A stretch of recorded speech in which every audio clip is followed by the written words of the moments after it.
नमस्कार दर्शकों, आप देख रहे हैं आवाज इंडिया। मैं हूं आपके साथ श्रद्धा पाठक। महाराष्ट्र विधानसभा चुनाव प्रचार के लिए आज एनसीपी अजित पवार की पार्टी ने मुंबई सहित राज्य भर में चुनाव प्रचार के लिए एलईडी वैन को लॉन्च किया। इस मौके पर पार्टी के शीर्ष नेता अजित पवार ने एलईडी वैन को हरी झंडी दिखाकर महाराष्ट्र विधानसभा चुनाव प्रचार का आगाज किया। इस मौके पर महाराष्ट्र प्रदेश एनसीपी के अध्यक्ष सुनील तटकरे ने बयान देते हुए कहा कि चुनाव प्रचार के लिए आज एलईडी वैन का आज उद्घाटन किया गया। तटकरे ने आगे कहा कि जिस तरह से महाराष्ट्र में लाडली बहन योजना जैसे सरकार की कई उपलब्धि हैं जो लोगों तक पहुंचती हैं, इस तरह की अन्य योजना को लेकर उनको पूरा यकीन है कि उनकी पार्टी को इसका फायदा मिलेगा। आगे तटकरे ने यह भी कहा कि महायुति की सारी उलझनें रविवार तक फाइनल हो जाएगी। वहीं तटकरे ने इस दौरान महाविकास आघाड़ी में सीट बंटवारे को लेकर चल रही शीत युद्ध पर भी तंज कसा है। प्रचार अभियान शुरू किया है। एलईडी वैन पूरे राष्ट्रवादी कांग्रेस पार्टी के कैंडिडेट जहाँ पे खड़ी है वहाँ पे जाएंगे।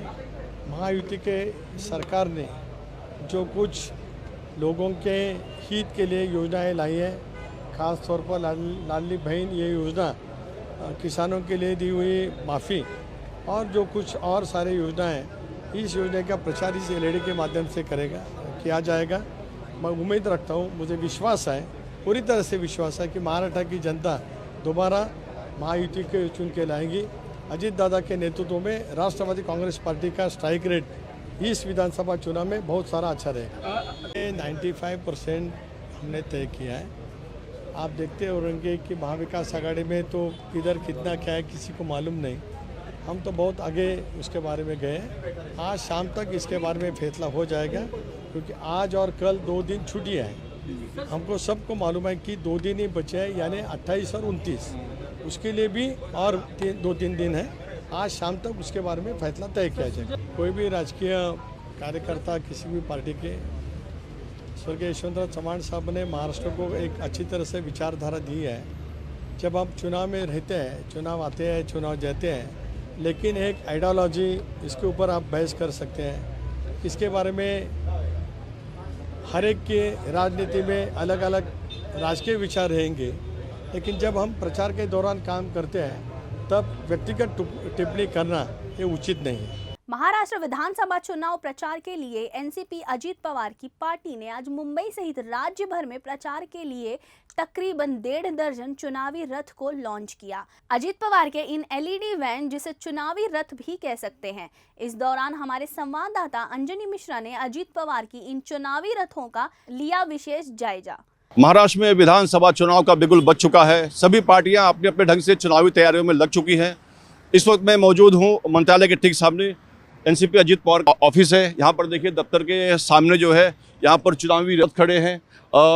महायुति के सहयोगी अजित पवार की जो पार्टी है वो उसने चुनावी रथ लॉन्च किया है। देखिए यहाँ पे लाइन से 12 से 15 जो चुनावी रथ है वो खड़े हैं। करीब 1.5 दर्जन से ज़्यादा जो चुनावी रथ वो खड़े हैं। चुनावी रथ के जरिए अजित पवार की पार्टी जो है चुनाव का प्रचार करेगी। पूरे महाराष्ट्र में चुनाव के दौरान जितने भी उनकी पार्टी के जो उम्मीदवार हैं और जो उनके क्षेत्र हैं, विधानसभा क्षेत्र, उसमें जो है अजित पवार की पार्टी इस रथ के द्वारा पूरे राज्य में जो है चुनाव का प्रचार करेगी। हम आपको दिखाना चाहेंगे, चुनावी रथ पर लिखा है मुख्यमंत्री माझी लाड़की बहन योजना, यानी जो पार्टी है महायुति के द्वारा आम जनता के हित के लिए जितनी भी जनहित की योजनाएँ हैं घोषित की गई हैं, उन सारी योजनाओं को लगभग इस रथ पर लिखकर आम जनता को लुभाने के लिए और योजनाओं को लोगों तक पहुंचाने के लिए इस रथ का उपयोग किया जाएगा। रथ पर लिखा हुआ है मुख्यमंत्री माझी लाड़की बहन योजना, महीने 1500 रुपये। वहीं जो है 52 लाख लोगों को फ्री सिलेंडर, तवड़ाना फ्री शिक्षा, मुलाना फ्री शिक्षण, फ्री वीज पुरवठा और कहीं न कहीं जो योजनाएं हैं वो इस रथ पर अंकित की गई हैं। और इस रथ के द्वारा है जो अजित पवार की पार्टी है वो पूरे महाराष्ट्र में जितने भी उनके उम्मीदवार के विधानसभा क्षेत्र हैं उनमें प्रचार करेगी और लोगों तक जो है अपनी बात पहुंचाएगी। तो कहीं न कहीं ये जो चुनावी रथ है ये अजित पवार के लिए प्रचार प्रसार का काम करेगा। अब चुनाव के बाद देखना होगा ये चुनावी रथ उन्हें पार्टी के चुनाव प्रचार के लिए कितना फायदा पहुंचाता है, ये देखना दिलचस्प होगा। वीडियो जर्नलिस्ट सिद्धांत दुबाले के साथ अंजनी कुमार मिश्रा, आवाज इंडिया, मुंबई।